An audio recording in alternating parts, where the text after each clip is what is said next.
எல்லாரும் எப்படி இருக்கீங்க? நல்லா இருக்கீங்கன்னு நம்புகிறேன். நீங்கள் நான் சொல்கிற விஷயத்தில் ரிலேட் பண்ண முடியுமான்னு யோசிச்சு பாருங்களேன். என்னன்னா, உங்களுக்கு ஏதாவது ஒரு கோல் இருக்கும். மேபி ஏதாவது ஒரு பெரிய டாஸ்க்கை நீங்கள் கம்ப்ளீட் பண்ணணும்னு நினச்சிருப்பீங்க. என்ன ப்ராப்ளம்னா, மோட்டிவேஷனுக்காக வெயிட் பண்ணிட்டே இருப்பீங்க.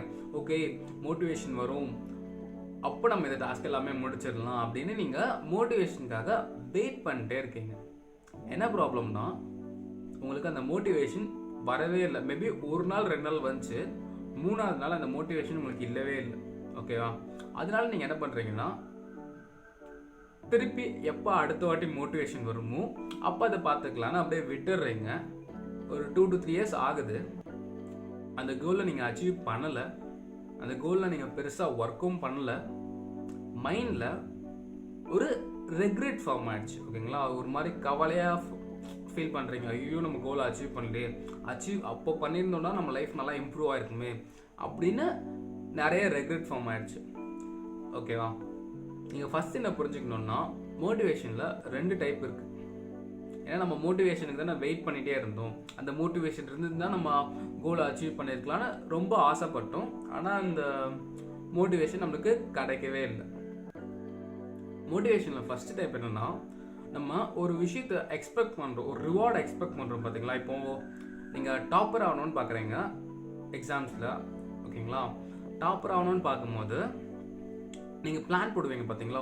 ஓகே, நம்ம இந்த லெசன்ஸ்லாம் இப்போ முடிச்சிட்டோம்னா நம்மளுக்கு 1 year பீரியட் ஆஃப் டைமில் நம்ம செம்மையாக மார்க் எடுக்கலாம் அப்படின்னு நம்ம பிளான்லாம் போடும்போது அப்போது ஒரு மோட்டிவேஷன் வரும். ஓகேங்களா? அப்போ உங்கள் பிரெயின் ஒரு டோப்பமைனை ரிலீஸ் பண்ணும். ஏன்னா நீங்கள் சிம்பிளாக பார்த்தாலே டோப்பமைன், உங்கள் பிரெயினில் இருக்க டோப்பமைன் லெவல் தான் உங்கள் மோட்டிவேஷன். ஓகேங்களா? சிம்பிளாக நீங்கள் சயின்டிஃபிக்காக பார்த்தீங்கன்னா டோப்பமைன் தான் மோட்டிவேஷனு. அப்போது நீங்கள் பிளான்லாம் போடுறீங்க பார்த்தீங்களா, ஒரு பெருசாக ஒரு ரிவார்டை எக்ஸ்பெக்ட் பண்ணுறீங்க, அப்போது டோப்பமைன் ரிலீஸ் ஆகும். அந்த மோட்டிவேஷன் இருக்குது பார்த்தீங்களா, அதுதான் ஒரு 2-3 நாள் உங்களை ஸ்டடி பண்ண ஹெல்ப் பண்ணும். ஆனால் என்னன்னா, அந்த மோட்டிவேஷன் உங்களுக்கு 2-3 நாள் மட்டும்தான் ஹெல்ப் பண்ணும், அதுக்கப்புறம் சஸ்டெயின் ஆகாது. அதுதான் மேஜர் ஃப்ளாவே. சரியா?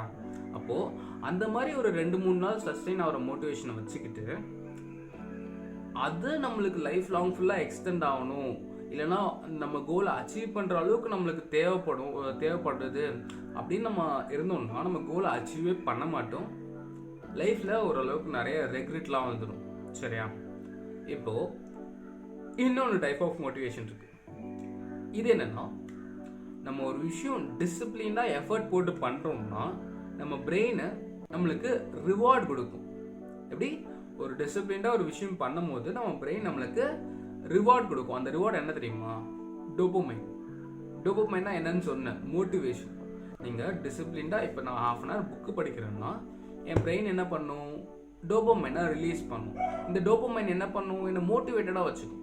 மோட்டிவேட்டடாக இருந்தால் என்ன பண்ணுவேன்? திருப்பி இந்த புக் எடுத்து படிப்பேன். புரியுதுங்களா உங்களுக்கு? ஏன்னா நம்ம பிரெயின் நேச்சுரலாகவே எதுக்கு ரிவார்ட் கொடுக்கணும்னா ஒரு ஆக்டிவிட்டிக்கு மட்டும்தான். ஓகேங்களா? ஒரு எஃபர்ட் போட்டு ஒரு ஆக்டிவிட்டி நீங்கள் பண்ணால் மட்டும்தான் உங்கள் பிரெயின் அதுக்கு டோப்பமைனாக ரிவார்ட் கொடுக்கும். இப்படி நீங்கள் யோசிச்சு பார்த்தீங்கன்னா, நீங்கள் பண்ணியிருக்க வேண்டியது, ஓகேங்களா, நீங்கள் கோலில் ஸ்டார்ட் பண்ணும்போது மோட்டிவேஷன் வெயிட் பண்ணியிருந்தீங்க பார்த்தீங்களா, அதுக்கு பதிலாக அந்த கோலில் ஒரு 1/2 hour ஒர்க் பண்ணியிருந்தீங்கன்னா அந்த ஒர்க் பண்ணலேருந்தே உங்களுக்கு கொஞ்சம் டோப்பமைன் கிடச்சிருக்கும், ஒரு மோட்டிவேஷன் கிடச்சிருக்கும். அந்த மோட்டிவேஷனை வச்சு நீங்கள் கண்டினியூ பண்ணியிருக்கலாம். ஓகேங்களா?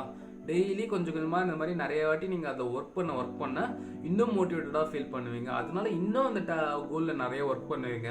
இந்த மாதிரி ஒரு ஃபீட்பேக் சைக்கிள் மாதிரி அப்படியே ஃபார்ம் ஆகிட்டு கோலில் ஒர்க் பண்ணிகிட்டே இருப்பீங்க. புரியுதுங்களா?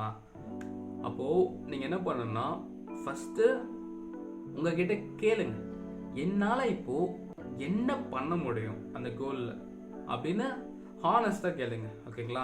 மேபி நீங்கள் ஸ்டடி கோல் தான் இருக்கும், மேபி நீங்கள் ஸ்டடீஸ் தான் உங்களோட கோலாக இருக்கும், நீங்கள் நிறைய மார்க் வாங்கணும்னு எக்ஸ்பெக்ட் பண்ணுவீங்க. ஏன் ஹானஸ்டாக கேட்க சொல்கிறேன்னா, நீங்கள் பெருசாக பிளான் போட்டிருப்பீங்க. மேபி நீங்கள் ஒரு 2 hours 3 hours நான் இன்னைக்கு படிக்கணும் அப்படின்னு பிளான் போட்டிருப்பீங்க.